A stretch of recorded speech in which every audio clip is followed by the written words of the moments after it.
इसमें एक बात ध्यान रखना, मैं एक सूत्र दे रहा हूं, उस नारी की कभी भी इज्जत दुनिया नहीं कर सकती जो अपने पति और अपने परिवार की बुराई 4 लोगों में करती है। जीवन में ध्यान रखना। और उस पुरुष के साथ भी ऐसा ही है, ये बिल्कुल जीवन में ध्यान रखना। अपने परिवार जनों की बात एक सभ्य कुलीन नारी घर में चाहे कुछ हो कभी बाहर के लोगों से डिस्कस नहीं करेगी, तो उसको कुलीन नारी बोलती है, क्योंकि उसको घर को बनाए रखना है।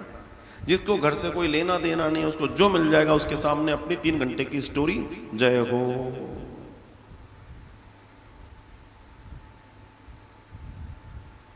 और ऐसी नारियों का सम्मान नहीं होता, कभी नहीं होता, ना ऐसे पुरुषों का सम्मान होता जो अपने घर की, क्योंकि जो अपने घर की ही बुराई कर रहा है वो किसकी छोड़ देगा? बताओ मुझे, वो किसकी छोड़ देगा? ऐसी जो नारी होती है, अर्थात जो अपने पति का भी सम्मान नहीं कर रही है, वो नारी जू बनती है। जू समझते हो? फिर मेडिकल ढूंढते फिरो, उससे भी काम नहीं होता, पता सुनने में आया आजकल, वो भी पक्के वाले हो गए। वो नारी जू बनती है। और ऐसी, अभी पुरुषों का भी नंबर आएगा, ऐसा मत सोचना कि नारी की बात कर रहे हैं। तो ऐसी नारी जो अपने पुरुष को त्याग कर किसी और पुरुष के साथ रहना पसंद करती है, वो गीदड़ी या चमगादड़ के योनि में जाती है। अब हम जो 84 लाख योनि की बात करते हैं, वो योनियां बनती कैसे हैं? वो योनियां कैसे बनती हैं? 84 लाख में अलग अलग तरीके की स्थावर भी है, जड़ भी है, आकाशीय है, मतलब इस तरह के सब 80 लाख योनियों में सारी कहानी हो जाती है। बाकी फिर मनुष्य की योनियां हैं, तो बाकी योनियां कैसे बनेंगी? कर्मों के आधार पर। जो व्यक्ति सगोत्रीय विवाह करता है, जो व्यक्ति सगोत्रीय विवाह करता है, अर्थात अपने ही गोत्र में विवाह करता है, वो क्रमशः लकड़बग्गा, शाही या रीछ की योनि में जाता है।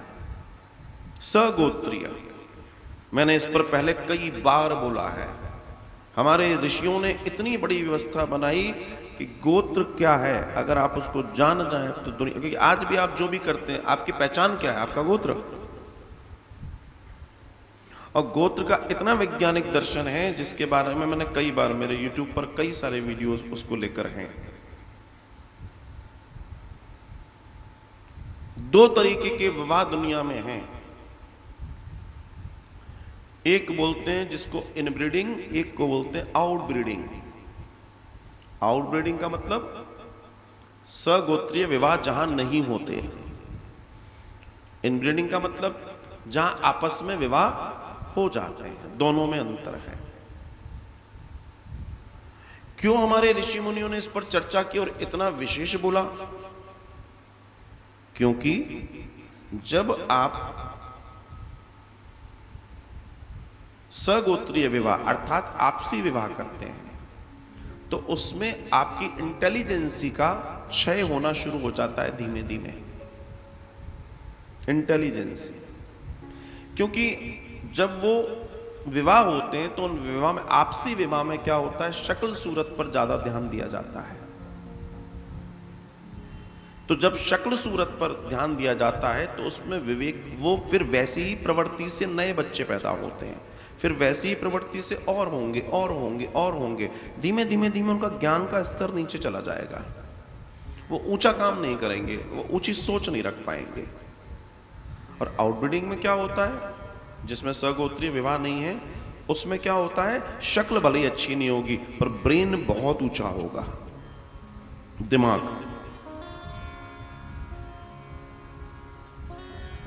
ये बहुत छोटी छोटी चीजें हैं। 5वीं 6वीं पीढ़ी से उसके रिजल्ट आने शुरू हो जाते हैं जो सगोत्रीय विवाह कर लेते हैं।